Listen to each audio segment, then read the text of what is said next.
Ahoy from BA. This is Rorschach's Ocean Update from the 23rd of April 2024, a summary of what's going down in the 70% surface of the Earth covered in salt water. On Saturday the 13th, fishermen along Brazil's northeastern coast in the Atlantic Ocean discovered a small boat filled with decomposing corpses. The police investigating the incident stated that the bodies likely belonged to African migrants from Mali and Mauritania. They recovered 9 bodies and estimated that the boat was carrying at least 25 people based on the number of raincoats found on board.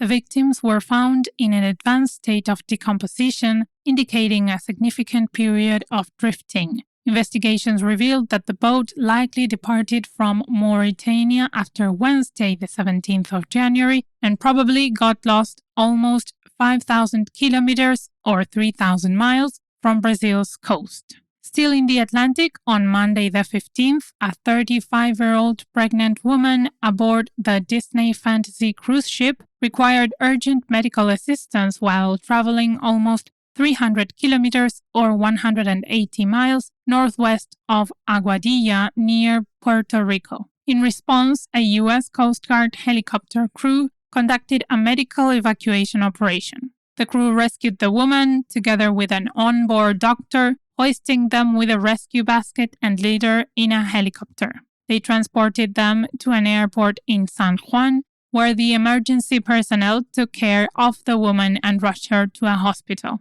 On Wednesday the 17th, Greenpeace activists staged a protest outside the 12th annual deep-sea mining summit in London, confronting industry representatives with a giant inflatable pink octopus. They demanded an end to deep-sea mining, criticizing companies like Loke and Impossible Metals for their plans to exploit the Pacific and Arctic Oceans. Activists held banners reading "Stop Deep-Sea Mining" and confronted CEOs, highlighting the environmental risks and the industry's absence of social licenses.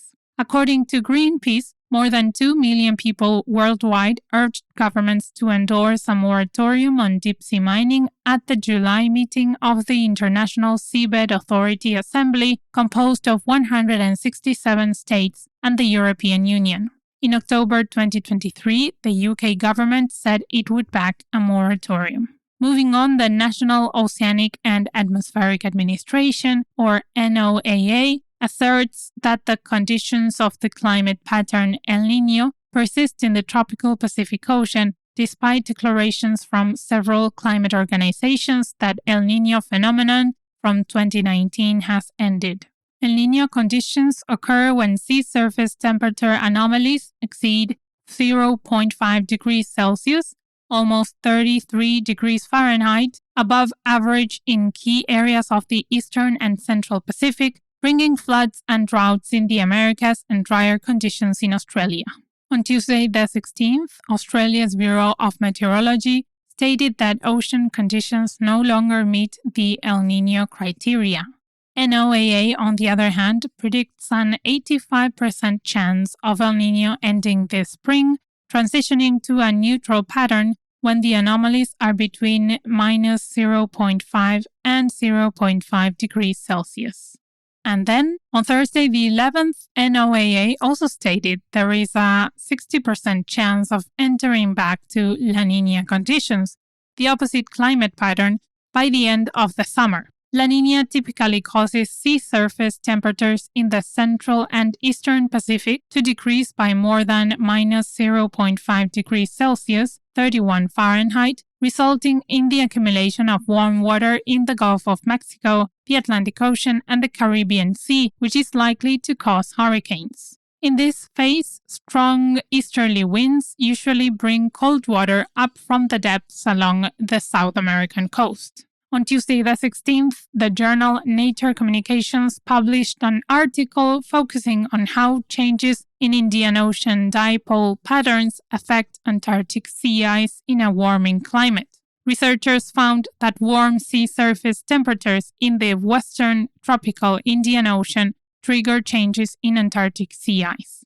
This impact has weakened in the last 20 years due to reduced temperature variability in the region. Still, climate models suggest this trend will continue, leading to further decline in Antarctic sea ice. In other news, the company Advanced Navigation deployed its hydras underwater to explore shipwrecks in the Indian Ocean, discovering a massive 65-meter or 210 feet wreck off the coast of Western Australia. The hydras, equipped with pressure-tolerant technology, autonomously captured high-resolution imagery and video footage of the sunken vessel, necessary for reconstructing a detailed 3D digital twin of the wreck.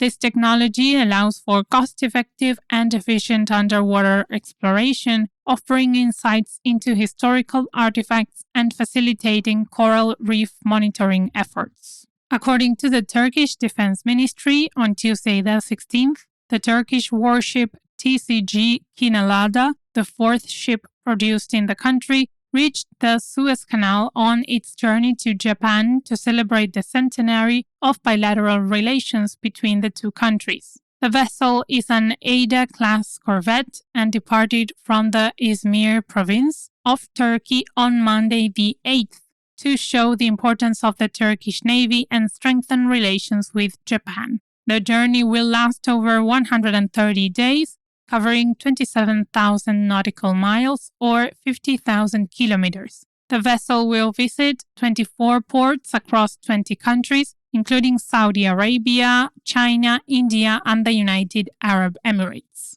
Speaking of Japan, the country is increasing its involvement in the Arctic through its fourth basic plan on ocean policy. The updated policy focuses on supporting Arctic research, enhancing international cooperation, and encouraging scientists to tackle Arctic issues. The new measure also aims to promote a sustainable use of the Arctic sea route by developing new technologies and vessels and adhering to international law principles. Japan's goal is to be an active participant in Arctic development, balancing economic opportunities with environmental conservation amidst climate change. In other news, Denmark has banned the discharge of scrubber water from ships near its coast to prevent marine pollution. The ban will come into effect in July 2025 for open scrubber operations and in 2029 for closed operations. The aim is to reduce the amount of harmful substances entering the marine environment.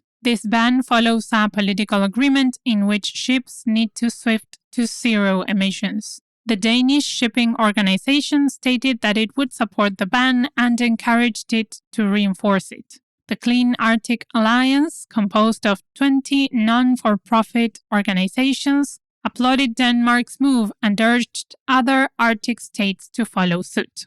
From the Arctic to the Antarctic Ocean, a University of Melbourne expedition has discovered that wind plays a crucial role in generating massive rogue waves, which happen more frequently than previously known. Led by Professor Alessandro Toffoli, the team found that rogue waves, twice taller than other waves in the surroundings, emerge suddenly due to strong winds and irregular wave patterns. The crew captured new insights into ocean wave behavior, revealing that rogue waves often arise when waves are young and easily affected by wind. These findings, published in the journal Physical Review Letters on Friday the 12th, highlighted the importance of the wind to predict rogue waves. And to close this edition, in previous shows, we talked about the leak in the Balticonnector gas pipeline linking Finland and Estonia through the Baltic Sea, which caused a shutdown in October 2023. The pipeline was closed and isolated upon discovering the leak caused by external damage in Finland's economic zone. After being shut down for 6 months for repair work, the pipeline is ready to resume operations. After testing integrity and strength, the pipeline was reopened on Monday the 22nd. The Balticonnector was the first pipeline to connect Finland and Estonia. It first opened in 2020 with a length of over 150 kilometers, or 90 miles, through the Baltic Sea. It gives Finland access to the gas market of the European Union, enhancing energy security in the country. And that's it for this week. Thanks for joining us. Hey listeners, we have an unusual question for you. Have you ever had to choose a restaurant to go to or a movie or something with a group of friends or family? And it was not so easy to choose, took a long time and was just difficult and maybe a bit unpleasant? Rorschach is working on a way to make that much easier. If you are interested, we could use your help. If you want to help out or try it out, let us know at info@rorschach.com. And thanks! See you next week.